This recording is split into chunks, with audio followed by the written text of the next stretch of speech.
Today is the day. After suffering countless days and months overseeing meaningless positions and commanding units that never went anywhere, Zanhal finally got the orders he's been waiting for ever since he was granted leadership. His assignment was to take over garrison duties on a fairly populated colony of the human, and ironically named United Nations. As soon as he got such notice, he grabbed any and all documents relevant to the humans and began his preparations. The humans were hopelessly divided. Their so-called United Nations was nothing more than a symbolic organization, relying on the diplomatic goodwill of member states than exercising any real authority. True power rested in a few of the most powerful states dominating human society, those few who had the economies to spare carving out new territory for themselves amongst the stars. And not even to advance their race, it was purely just to gain a competitive advantage over their rivals or enemies. Antennae flickering about, all of his possessions were already packed when his escort arrived, informing him that it was time to depart. Although garrison duty wasn't frontline combat, he knew that it meant progress. No more keeping an eye on supplies for homebound units. No more prancing about, impressing the civilians with his uniform and bored soldiers. This time, he has responsibility. A world freshly occupied, whose inhabitants need to be brought in line. If he impresses his superiors with these orders, that's one step closer to actually joining the war in a truly meaningful capacity. And the only way to get their attention was to convince the defiant human population that they have already lost the war, and that it would be in their best interests to submit to the Alliance's administration. As he exited his hovercraft, looking upon the transport vessel that would take him to his charge, he spotted his sire waiting for him, Zex, the man whom he is constantly measured against. Everything he does scrutinized to see if it measures up to the decorated, experienced senior officer.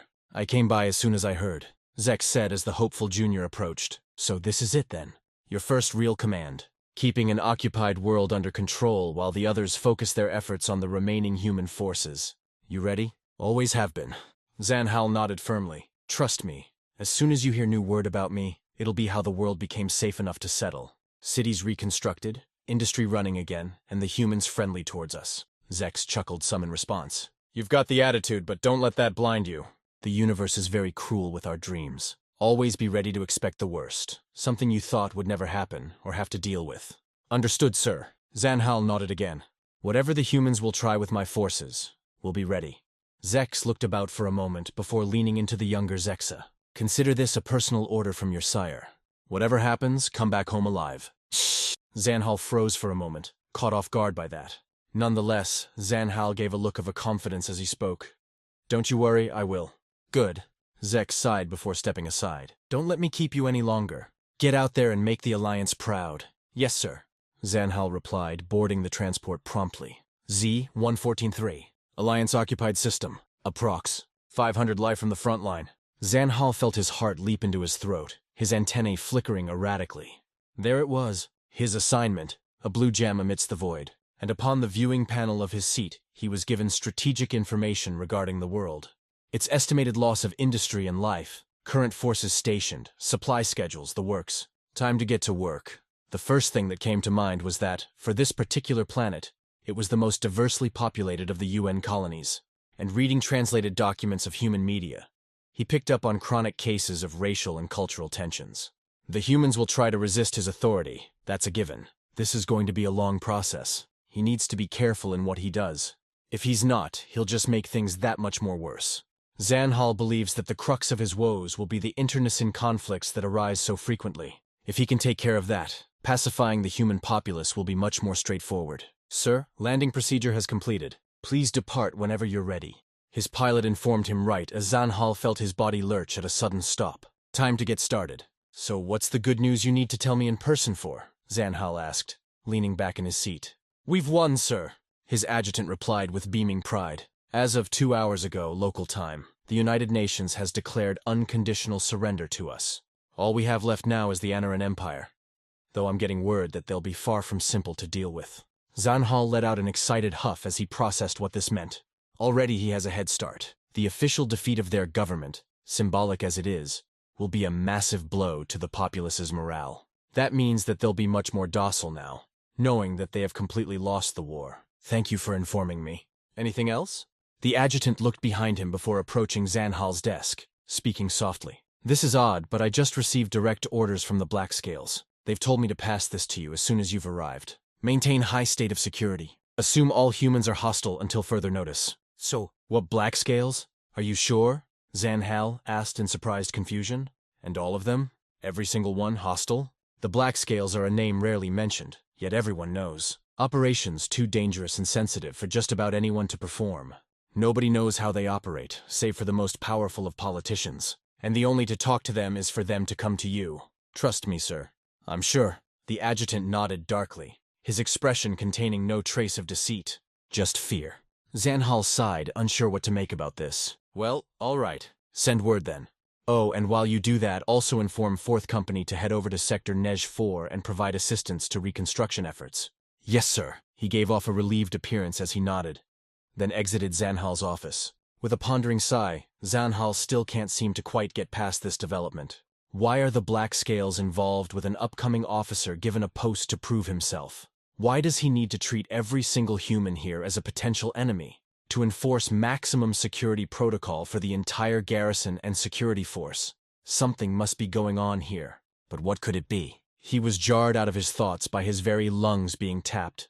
A quick second of breathlessness and the sudden boom of thunder. Shooting out of his chair, he pulled up a security panel and tried to figure out what that was. After a few swipes, he found it. Gate I-3, the northern perimeter. The stream was noisy and he could see a crack on the protective window, but there was no mistaking it. A fireball dead center of the screen, a massive column of smoke lazily rolling upward. A massive explosion had occurred. An accident on a vehicle? Sabotage? He got his answer immediately. His panel shut off without his input. All the lights cut out, and then, although smaller, several more thudding booms sounded out, and the unmistakable sound of combat. Heart dropping out of his throat, he dashed over to his desk and withdrew his sidearm out from its quick-reach spot. "Commander Zanhal, sir," his adjutant barged in shouting. "We're under attack!" "I figured that out," he barked back, making his way to the door. "Get your weapon and stay close. What's the status of our comms?" "Dead. I'm just getting noise ever since the power went out," the adjutant replied, rushing over to his desk and pulling out his gun. "Okay, then we round up whatever soldiers we can find and make our stand here," Zanhal stated. "The UN has been defeated and none of the Anarans have made it this far behind the front lines. We'll just have to hold out until reinforcements arrive to relieve us. Just stay calm and keep close to me, Jex." "I'll check and see if the hard comms still work," the adjutant, Jex, announced, rushing to his station. Zanhal immediately began watching every entrance to the room, his weapon at the ready, and then things just got even worse. Muffled, faint, yet still audible, he could hear quick screams cut short, erratic shouting, and the final confirming evidence, a single gunshot. "Shish! Jex, we've got enemies inside the building," Zanhal warned grimly. What? Jex replied meekly. He's starting to panic. "Quick, get everything you can and barricade the doors now," Zanhal ordered, already grabbing one of the waiting seats. Jex stumbled about for a bit before he regained his senses, quickly joining the effort. Within at least a couple of minutes, they've managed to put up some kind of defense. The doors have been blocked off and they've erected a quick-second fortification with what's left. Zanhal continued to watch the doors, always ready for any kind of movement. He tuned out the nervous breathing of his adjutant, his focus completely on being ready to fight. His heart jumped when he heard the clattering of the door attempting to open. He could hear muffled voices shortly after.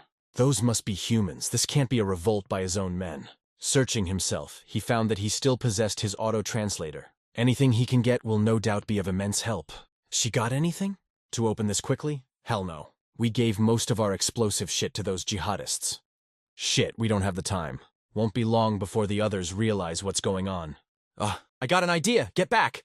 Zanhal's entire body surged when he heard the metallic sound of a gun being readied. "Jex down!" Chaos ensued.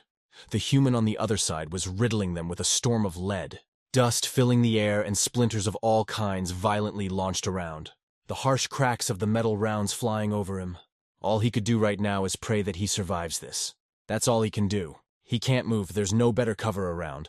He fought to suppress his instinct to flinch each time a splinter hit his body. After an agonizing eternity, it finally ended. Good shit, that had to get him. We can't assume, dude. We need to make sure he's dead. Oh, so we'll just spend the night kicking the door down then? How are we gonna get in there? Hey, shut it. Orders coming in okay, shit? We got baddies coming, but Brass has a plan. Just stay here and sit tight until further notice. Oh, well then, in that case, who gets to kick it down first? Jex, this is bad, Zanhal stammered, struggling to keep himself together. They're organized and well-equipped. Those soldiers better break through and help us, or I don't think we'll make it. Zanhal expected some kind of response, but he received none. In fact, now that he focused on it, he can't hear breathing anymore. With every piece of his innards dropping to the floor, he ever so slowly looked to check on Jex. He was dead. Head broken apart, an eye dangling below his mandible, and his skull, though broken apart, lies empty. Blood pooling in terrifying volume on the floor below. Zanhal's vision went white. "I don't care what you have to do, we're moving now!" Company Officer Neza shouted.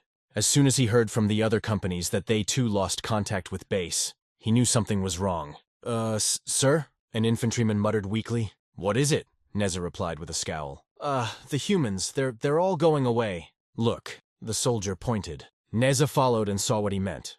The humans, the tattered remnants of a once independent race, are moving en masse away from them. Some of them even running. At first he thought this was suspicious. But after looking at the scene of his men, scrambling to return to their transports after regrouping with their squads, he decided that the humans realized something was happening and wanted no part in it. "Ignore them, they know we're not in the mood for games." Neza sighed. "Get back with your group. We need to get back to base right now." "Yes, sir." The soldier immediately saluted and then rushed off. Poom! Neza stopped in his tracks. He thought he heard the sound of a bomber, but stood still to confirm. Poom! "Bombs incoming!" Neza screamed at the top of his lungs, and right on cue, the whistling grew rapidly. He made a mad dash to the nearest building and dived in. Just as he landed, he felt a massive hammer smash his back, the very ground beneath him rumbling, followed by the pattering of small debris and large dust hitting his back. Crawling like a madman, he got as deep into the building as he could before looking outside. It was a morbid show of firepower. Bombs hitting the ground, massive columns of dust, accentuated by the flickering of embers and faint fireballs, danced and peppered the street his company was on. Checking his weapon, he readied himself for what must be inbound combat. On and on it went for ages before it finally ended. He waited for an agonizing period of time before he found the courage to get outside. "Everyone, give me status," Neza demanded over his group link. I think I'm okay," the first voice spoke. "I've got multiple men down. I think I'm the only one left," a second frantic voice shouted. "Movement!" the third voice screamed. Scrambling, Neza rested his weapon against the edge of the wall, scanning the area before he heard something whirring. A harsh, obnoxious buzzing sound. Looking around, he finally found the source and practically shit himself when he realized what he was looking at. A flying quadrotor machine, a drone he heard the humans say. And mounted underneath were two obvious guns, and it already positioned itself for an attack run.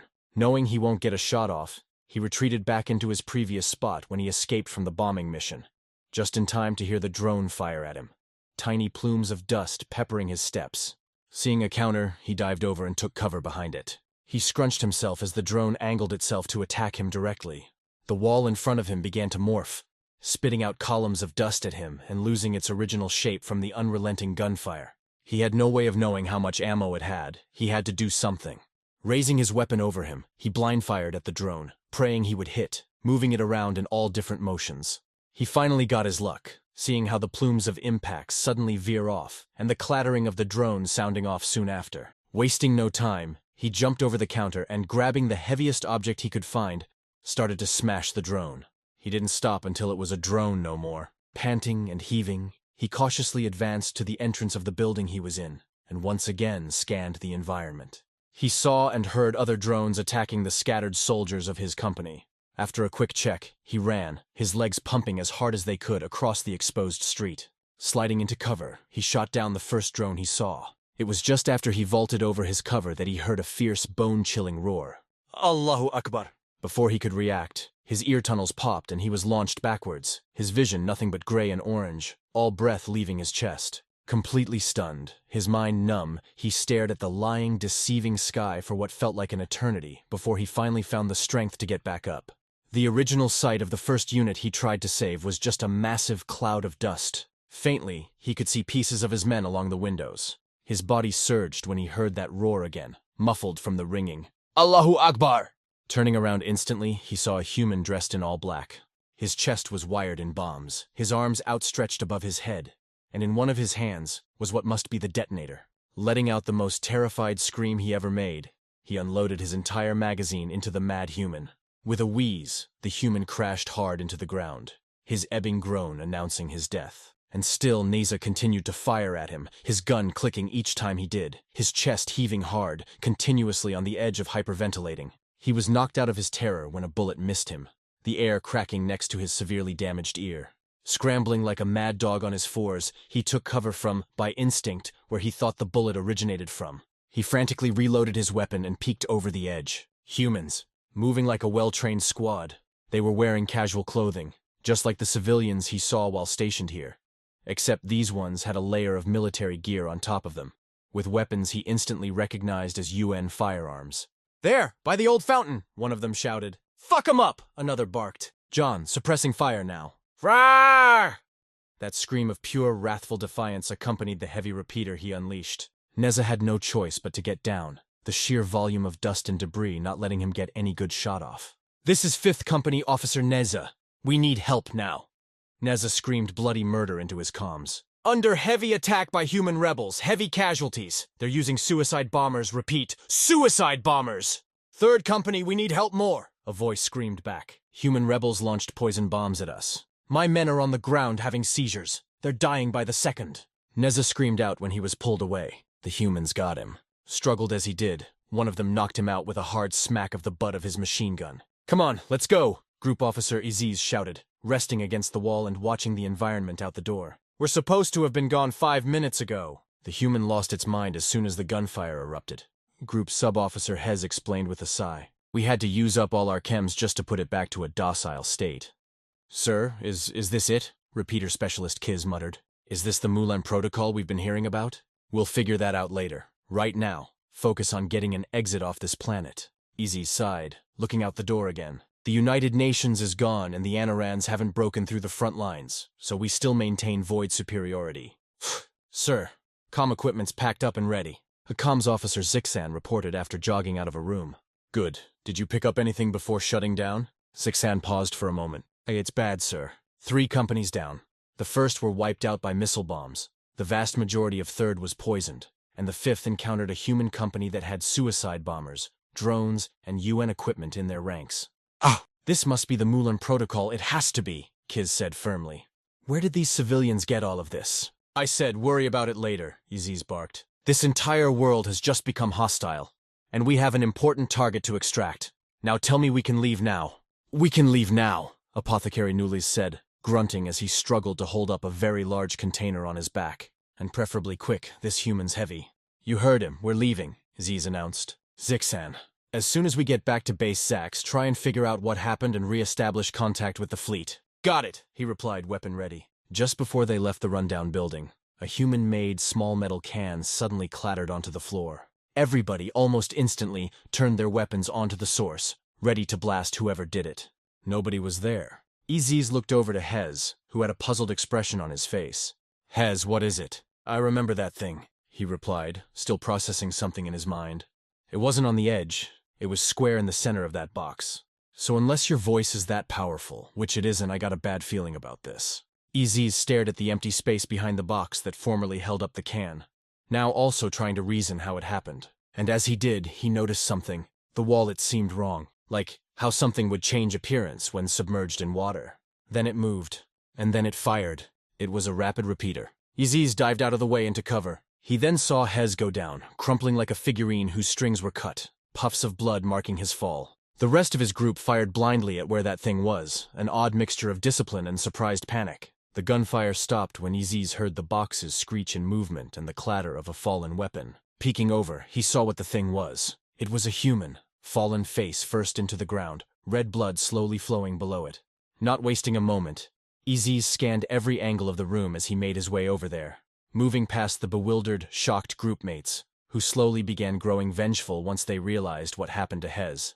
Aziz turned the human onto its back. Its head was covered in some fabric, exposing only its eyes and a small area around them, which was covered by something he immediately recognized.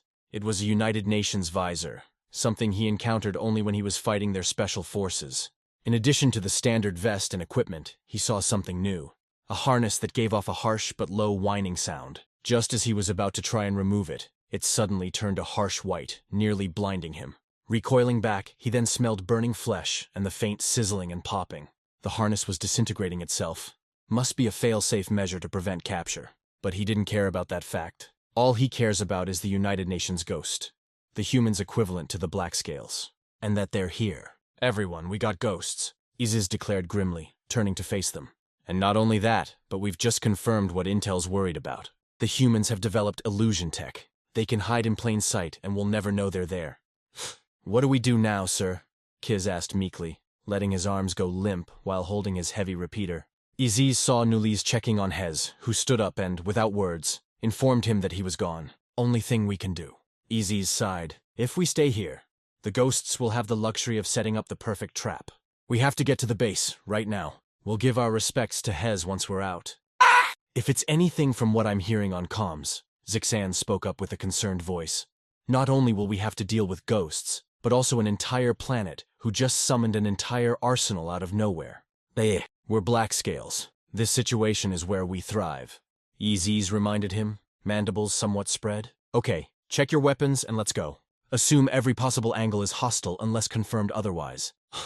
One by one, in a fluid motion, the group made their way out of the building, checking corners, windows, hidey holes, every conceivable spot anyone could use to get the upper hand. But not only that, they gave extra attention to their efforts now that they know what they're facing. And the sounds definitely reinforce the fact this planet is now under full-scale revolt. Gunfire, close and distant, suffocated the air, periodically mingling with the distant booms of explosions and bombing missions. As they moved through the alleyway and onto the main street, they spotted a single human rebel opposite them. Despite wearing casual clothes and not the United Nations uniform, they were ready for war. Ammo harness, shaped armor, and a comms device on the side of their head. And then the human spotted them. "Yo!" it shouted. Iziz instantly dropped it with a 2-round burst. The human collapsed with a wheezing grunt. It writhed for a moment before falling still. "Zixan, check it. We'll cover," Iziz ordered. Zixan, after checking both sides of the street for any of the human's friends, immediately dashed over, making sure to minimize how much exposure he gets. Once on the other side, Zixan slowly approached the human body and delivered a one more round into its head. "It's dead," Zixan reported. "Coming back." Zixan made his dash across the street. Right as he reached halfway across, a distant crack rang out. The next thing Iziz saw, Zixan was split in half, his upper body slightly spinning in the air as his lower body crashed to the ground, several thick strings of blood shooting out to the side. "Zixan!" Kiz screamed. Iziz felt a panic for a moment before a memory forced itself into his mind. A burst of realization when he remembered reading the various reports of the regulars' engagements after the Alliance began occupying UN colonies. The documents he was cleared to receive from Blackscale Intelligence. Sniper, a precision gunman. Humans trained and equipped for extreme long-distance shooting. If there's one thing that Iziz won't deny, it's that the humans have found ways to take one thing and make it work for a variety of different situations. "Everyone stay where you are!" Iziz shouted. "That's a human sniper. They've got the street secured. But we can't just leave Zixan. He needs help," Kiz shouted back. "You saw what happened to him, Kiz." Nuliz shoved him against the wall to ensure he doesn't do anything stupid. "He's dead the instant he took that round. There's nothing we can do for him." "Damn right you can't," a voice cackled. The Blackscales raised their weapons, though they froze when every single one of them felt the cold metal of a gun pressing against them. And then the ghosts revealed themselves. One stood apart from the group, arms crossed. "We got you dead to rights, Bugs." The ghost cackled again. "As much as we'd like to do some pest control, I'm feeling nice. Drop your weapons or get dropped." Iziz fought to control himself as he examined every possible action, every word, try and get his group out of this. But the more he thought, the more it became clear.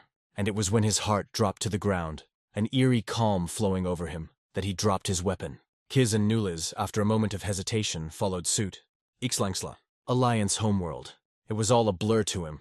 The last thing he remembers was receiving a call from a trusted friend, who works intelligence, that the world his broodling was assigned to has fallen into revolt, and that contact has been lost with the main garrison. "Sir, he's not accepting visitors!" the adjutant protested as Zex charged past her. Slamming the door open, he saw the admin general in his desk, who was frantically sorting through reports. The admin stopped when he spotted Zex slamming his hands down onto the desk. "What in the Queen's name happened?" Zex shouted in his face. "Why is it, the moment my broodling gets posted out of home security duties, the world he gets assigned to falls to a massive revolt?" I'm sorry, what?" The admin responded in absolute confusion. "Out of every possible world to watch, the one he's assigned to immediately falls to rebellion when he landed," Zex continued to shout, mind completely enthralled in red rage. "Well, no, it's not just that world," the admin tried to explain. After a moment, he gave a sigh and leaned to his side to speak with the adjutant. "The door, please?" With an apologetic nod, the adjutant closed the door. The admin then stood up and looked at Fleet Commander Zex in the eyes. "Like I said, it's not just that world, Commander. Start talking now," Zex warned, voice dripping with seething fury.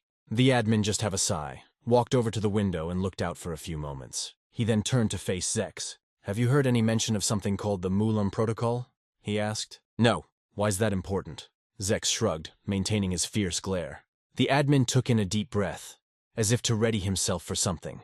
The human United Nations, as soon as they realized they're going to lose the war, came up with a plan. When their homeworld falls, the entirety of their people will rise up and engage in small-scale combat with our security forces.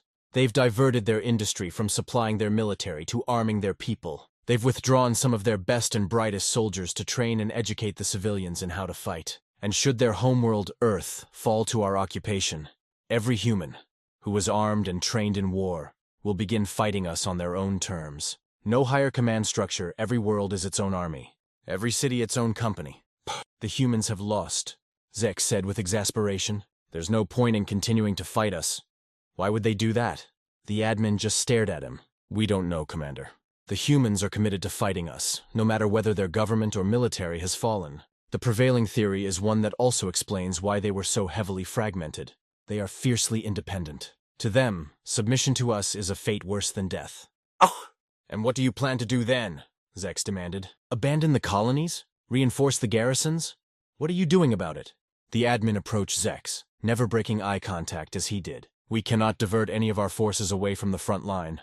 The Anorans are throwing everything they have at us. If we don't maintain our defenses, the Anorans will break through. And the first thing we've projected them to do will be to rush straight to the human homeworld and free them from our control. On the other hand, the situation is not ideal. It only started a few hours ago, and already, me and the rest of the admin generals are being absolutely overwhelmed by distress signals and reports of worlds coming under full-scale attack by human rebels and remnants of the UN military. Shipping fleets being attacked by undetected human fleets. Shh! What is your plan? Zach shouted, almost headbutting the admin when he approached. Don't you dare tell me that you're going to abandon the garrisons. We're not. The admin replied calmly. The Queen has just declared an emergency of extreme importance. She has issued this decree. All broodlings of fighting age and ability are required to enlist in the military. No exceptions. A mass conscription? Zex asked incredulously. No volunteers? The Queen has ordered this, really? The admin nodded grimly. It's the only option we have of preserving our gains. The Frontline cannot make any attacks without risking the Anorans making a breakthrough on the counterattack. The garrisons in the UN colonies are in desperate need of help. A few worlds have already been lost. Save the option of just completely bombing the planets to lifeless dust. Mass conscription is the only solution we have. Zekek stepped back for a moment, processing what he has heard. After a few moments, he looked at the admin once more, now with a determined expression. Sir, consider this a formal request of transfer. I wish to be placed in charge of managing the garrisons. The admin gave a dismissive scoff. You just barged in here the moment you heard your precious broodling is in trouble. That doesn't make me think you have the best judgment, Commander. Zex glared in response. Got anyone better in mind? The admin's mandibles twitched a few times.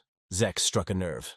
After a few moments of what was an obvious, intense internal debate, he gave off a relenting sigh. No, I don't. But you do realize you're best needed in command of our void forces, correct? If this is you truly returning to active service, that's where we need you.